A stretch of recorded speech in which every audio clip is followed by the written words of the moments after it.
For updates on sports stories across the world, Aaron Akirijola joins us. Good morning, Aaron. Yeah, good morning to you, Doctor. Let's get it started with the big one that actually happened yesterday in Paris. And that is the fact that Lionel Messi won his 8th Ballon d'Or, a record-setting 8th Ballon d'Or.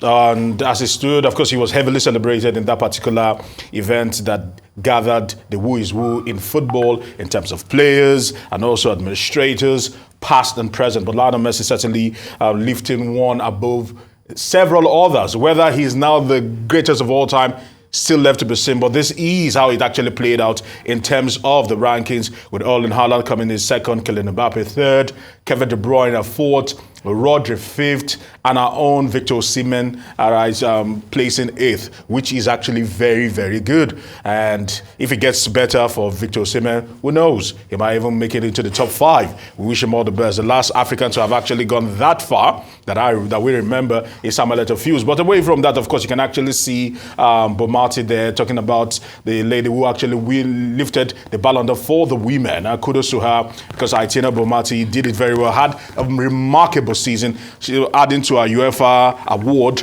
and what she did with Spain at the FIFA Women's World Cup in Australia and New Zealand. Sam Kerr coming in second, Parolero in third, not forgetting Rolfo, then Mary Epps, the one that is being loved heavily in the United Kingdom for her heroics with the ladies or the Lionesses of England. And when you look at the Copper Award for the young and the up-and-coming guys, this time around it was Jude Bellingham that was picking it up. And you look at several other awards that were actually given. Manchester City winning the Club of the Year, and not forgetting Emiliano Martinez winning the Yashin Trophy, which is for the goalkeepers. And this is the entire top 30. There with Victor Osimhen, I beg your pardon, picking up that particular gong and finishing 8th, which is quite remarkable. But away from that, let's quickly talk about the fact that a Nigerian also featured prominently. They're talking about Rema. He was there to actually serenade the people in that particular arena, and he actually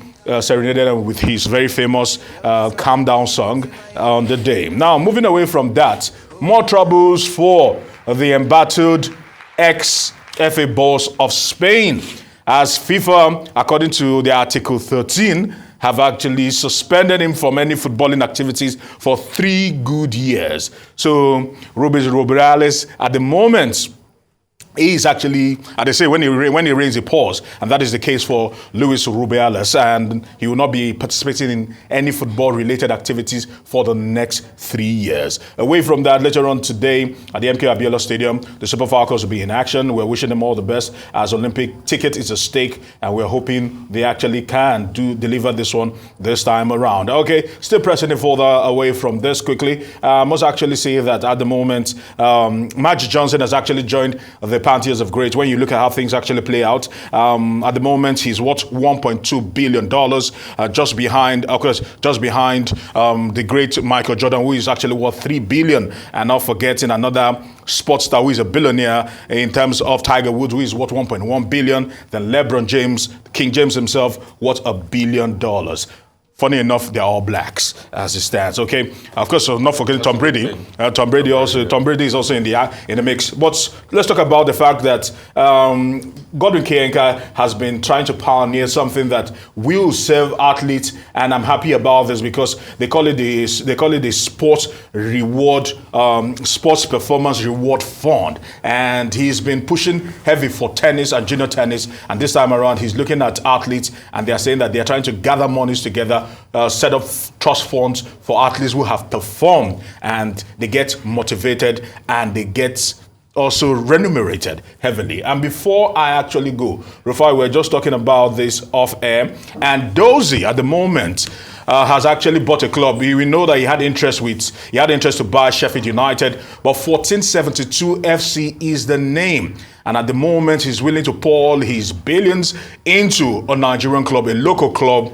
And at the moment, we are beginning to see tech guys come into the foray of football. Remember, we spoke about Sporting Lagos and all they are doing. Sure. And we can put it into the bracket that Lagos has another team being backed by another billionaire, and 1472 is the name, and they are hoping to do great things as they'll be launching this weekend. Well, thank you very much, Aaron. All right. Unfortunately, we've run out of time.